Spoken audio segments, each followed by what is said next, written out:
연날리기 한 번씩 해보셨을 겁니다. 이 연은요, 순풍이 아니라 오히려 역풍을 만났을 때 가장 높이 솟아오르는 게 바로 연이죠. 윈스턴 처칠의 명언처럼 연준의 망설임과 유동성의 둔화라는 이런 역풍이 불어오고 있습니다. 하지만 한번 보세요. 이 거센 바람 속에서 단순한 거품들은 사라지겠지만 리플 XRP처럼 단단한 인프라, 그리고 실제 사용이라는 줄을 쥐고 있는 연은 더 높이 비상하게 될 겁니다. 역풍은 위기가 아니라 진짜랑 가짜를 가르는 심판의 바람이라는 사실 기억해 주시면서 이번 영상도 힘차게 시작해 보도록 하겠습니다. 즉 금리 인하를 바라보는 미국 연준 내부의 공기가 전혀 다르다라는 사실, 이 연준의 비공식 대변인이라고 불리고 있는 월스트리트 저널의 닉 티미 라우스 측에서는요, 이번 회의를 두고 현재 연준 안에서 이례적인 수준의 연준의 의견 차이가 벌어지고 있다라고 설명을 합니다. 요약하자면 이런 이야기인데요. 이 물가를 더 무서워하는 사람들, 그리고 고용시장 붕괴를 더 무서워하는 사람들, 이게 연준 안에서 정면으로 부딪히고 있고, 이 세 번째 금리 인하까지 왔는데도 그 간격이 줄어들기는커녕 오히려 더 벌어지고 있다는 거예요. 실제로 데이터를 보면요, 이런 말들이 이해가 됩니다. 미국의 소비자 물가지수 CPI는 9월 기준으로 전년 대비 3% 정도인데요. 코로나 이후의 고점에 비하면 많이 내려온 것도 사실이겠지만 연준이 목표로 하고 있는 2%대에는 아직까지는 거리가 있는 것도 사실입니다. 그러니까 연준이 가장 중요하게 보는 물가 지표인 개인 소비 지출도 2%대 후반에서 좀처럼 2% 중반 아래로 내려오지 않고 있다는 거. 이 물가가 완전히 잡혔다라고 말하기에는 애매한 수준이라는 거예요. 그리고 반대로 고용 쪽을 볼까요? 문제는 다른 데 있습니다. 이 공식적인 통계상으로는 아직까지 실업률이 4%대 중반이고 9월 달에도 신규 일자리가 10만 개 조금 넘게 늘었다라고 나오고 있지만요. 파월 의장 본인이 최근에 지금 발표되는 고용 통계가 실제보다 과장됐을 수 있다라고 언급을 남겼어요. 이 산출 방식 문제 때문에 한 달에 6만 명 정도를 더 잡고 있을 수 있다라는 경고까지도 했습니다. 이 말이 정말로 맞다면요, 표면적으로 봤을 때 일자리가 조금씩 늘고 있는 것처럼 보이지만 실제로는 한 달에 2만 명 정도 오히려 줄고 있는 것일 수도 있다는 이야기입니다. 그러면 연준 안에서 과연 어떤 싸움이 벌어질까요? 한쪽에선 이렇게 말을 하겠죠. 아니 그래도 물가가 아직까지 3%고 핵심 PCE도 2%대 후반인데 지금 여기서 금리를 3번이나 내렸으면 이미 충분하다라는 거. 그리고 더 내리면은 1970년대처럼 물가가 다시 고착될 수 있다는 거. 또 반대쪽에서는 이렇게 말을 합니다. 데이터가 틀렸을 수도 있는 거고 실제 고용은 이미 꺾이고 있는 상황에서 지금 긴축 기조를 너무 오래 끌면은 실업이 본격적으로 터진다. 그럼 일자리가 무너지면은 그 물가는 오히려 더 나중 문제가 될 거다. 이렇게 두 가지 목소리가 섞이면서 나온 결과물이 바로 이번 9대3 표결입니다. 이 겉으로만 보면 통과된 금리 인하지만요, 그 안쪽을 보면은 3명이 반대표를 던졌고 또 그 중에 2명은 아예 금리 인하를 하지 말자였고요. 1명은 이럴 바에야 차라리 더 크게 금리 인하를 하자, 이런 거였습니다. 그러니까 이번 회의 자체가 이 매파랑 비대위파가 동시에 불만족스러운 회의였어요. 연준 입장에서 이런 회의가 흔하지가 않은데요. 그래서 이번 금리 인하가 특별한 이름이 붙었습니다. 실제로 현재 여러 가지 리포트에서 쓰이는 말은요, 매파적 금리 인하다, 이런 말을 씁니다. 이 금리를 내리기는 내렸는데 그와 동시에 여기서 더 내리기 싫다라는 메시지를 같이 넣은 금리 인하라는 뜻인데요. 실제로 점도표를 보면은 내년 2026년 미국 연준 위원들이 예상하는 금리 인하는 딱 한 번뿐입니다. 이 시장은 2번 정도를 기대하고 있는데 연준의 공식 전망은 거기까지 가지 않겠다라는 쪽에 가까워요. 그리고 이쯤에서 JP모건의 반 미셸이 왜 최악의 상황은 아니었다라고 평가했는지가 이해가 되실 겁니다. 이 시장이 가장 두려워하던 그림은 딱 2가지였죠. 한 개는 금리 인하를 아예 멈춰버리는 거. 그리고 또 하나는 금리 인하는 했지만 이 점도표상으로 다시 또 올릴 수도 있다라고 시사를 하는 거.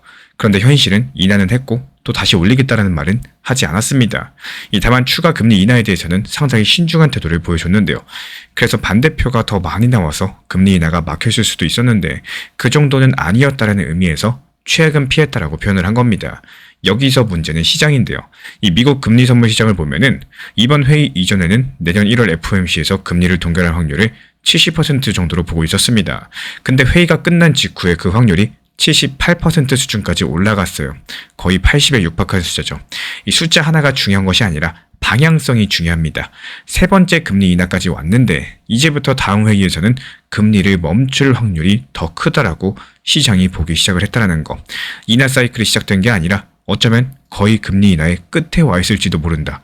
이런 신호로 읽히기 시작을 한 겁니다. 여기서 1970년대 이야기가 다시 등장합니다. 이 당시에 연준은 스태그플레이션이라는 경제 성장은 둔화되고 실업은 오르는데 물가까지 높은 삼중고를 겪었습니다.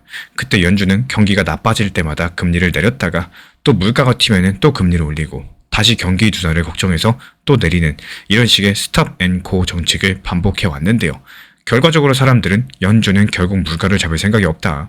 이런 기대감을 갖게 됐고 물가가 구조적으로 높은 수준에 고착되는 결과를 낳았습니다. 이 지금 연준 내부에서는 너무 빨리 또 너무 많이 내리면 그때랑 비슷한 길로 갈 수 있다는 이런 우려가 반복해서 나와주고 있습니다. 이 닉 티밀하우스가 말한 내부 분열에서는요. 바로 이런 역사적인 트라우마가 숨어 있다는 거. 한쪽에서는 이번에는 그렇게 하지 않겠다라고 말을 하고 싶고 또 다른 한쪽에서는 또 실업을 희생양으로 삼을 것이냐 이렇게 묻는 구조입니다. 그렇다면 이제 시선을 시장으로 옮겨가 보겠습니다. 어제 회의 직후에 어떻습니까? 미국 증시가 오히려 크게 올랐습니다. S&P 500은 사상 최고치 근처까지 올라갔고 그래도 금리 인하는 한다. 이런 안도감이 주식시장을 밀어 올렸습니다. 달러는 살짝 약세로서 미국 장기 국채금리는 다소 내려가는 모양새인데요. 표현만 봤을 때 완벽한 위험 신호처럼 보입니다. 그런데 비트코인은 또 다르게 움직였죠. 회의 발표 직후에는 9만 달러 초반에서 위아래로 크게 흔들렸고 아시아장 시작 즈음에는 9만 달러 아래로 밀리면서 이 주식 랠리랑은 다른 방향을 탔습니다. 이더리움과 XRP를 포함한 다른 주요 알트코인들도요. 하루 안에 급등락을 반복하면서 결국에는 조정 쪽에 가까운 흐름이 나왔다라는 거.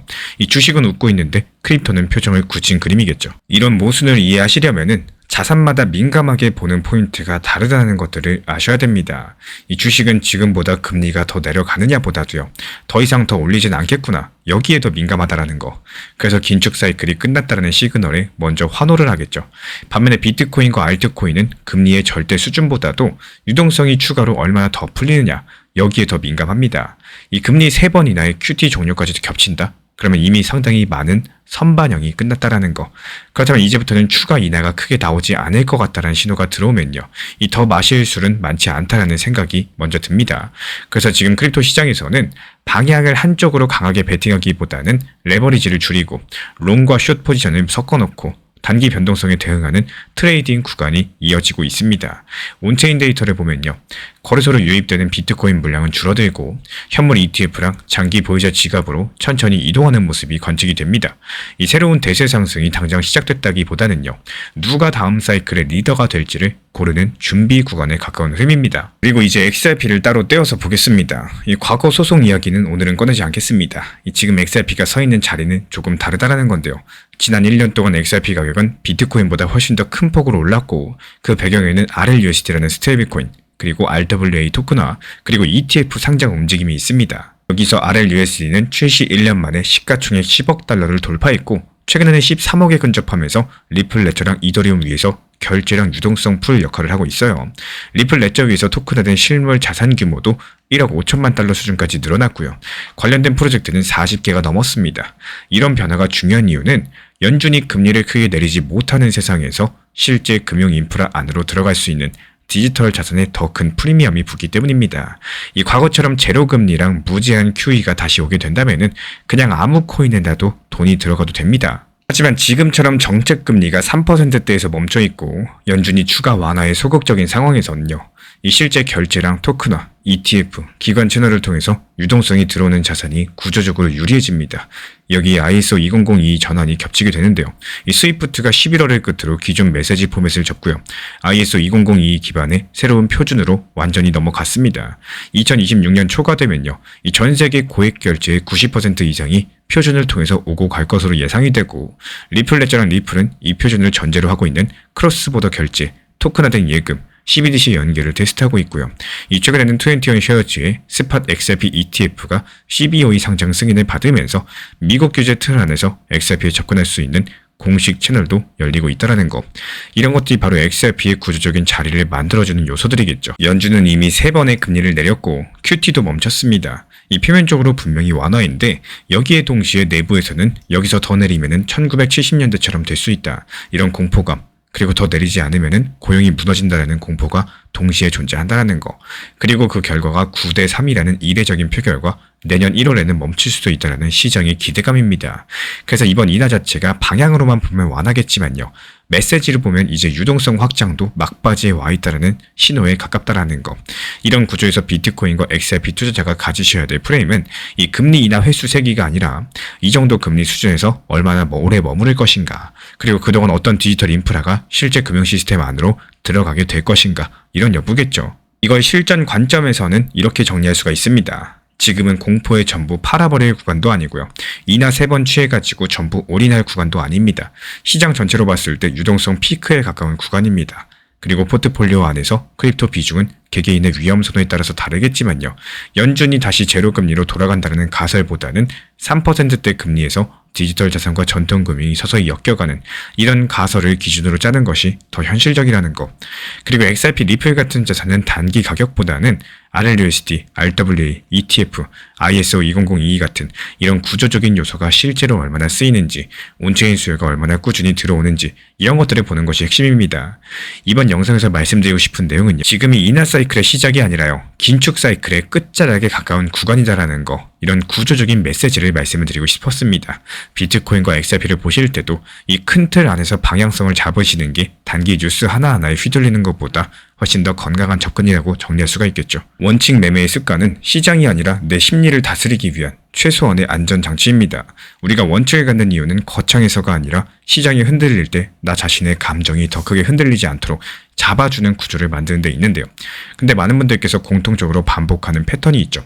리플이 하락할 때는 이 가격만 오면 팔아야지 이렇게 분명히 마음속 계획을 세웠다가도 막상 그 가격이 눈앞에 오면은 욕심이라는 감정이 스르르 올라오면서 매도를 미루게 되고, 또 반대로 시장이 올라갈 때는 이 지점까지 내려오면은 추가 매수해야지라고 생각해놓고도 실제로는 더 올라갈까봐 두려워져서 오히려 높은 가격에서 무리하게 추격 매수를 하게 됩니다. 여기서 문제가 뭐냐? 이 심리 구간이 고점과 저점을 아주 정확하게 반대로 잡아낸다는 데 있습니다. 그래서 늘 내가 사면 떨어지고 팔면 오른다라는 이런 말이 나오는 거고요. 이건 실력이 부족해서가 아니라 심리가 계획을 이겨버렸기 때문인 거고, 결국에 시장과 싸우는 게 아니라 내 마음과 싸우는 싸움인데요. 이 싸움에서 지면은 항상 같은 실수를 반복하게 되죠. 그래서 원칙 매매가 필요한 거고, 그래서 원칙이 습관이 되셔야 됩니다. 결국에 살아남는 사람은 시장을 맞추는 사람이 아니라 이 시장의 흔들림보다 자신의 투자 심리가 더 단단한 사람입니다. 실시간 변동 구간은 정말 몇 시간 안에 지나가는 경우가 많습니다. 고래 수급이 갑자기 움직이거나 거래소 물량이 몰리는 순간 뉴스보다 빠르고 차트보다 먼저 반응을 하기 때문에 이걸 제때 보지 못하면 좋은 자리 놓쳐버리고 반대로 위험 신호도 제대로 캐치하지 못해가지고 손실이 커지기가 쉽습니다. 그래서 제가 확인하는 고래수급 변화랑 핵심 가격대를 실시간 흐름 중심으로 따로 정리해서 보내드리고 있는데요. 필요하신 분들께서만 현재 보이는 번호로 문자 신청 주시면 큰 도움이 되실 겁니다. 이 급하게 대응하기 위한 게 아니라요. 미리 기준을 잡아두기 위한 안전장치에 가깝습니다.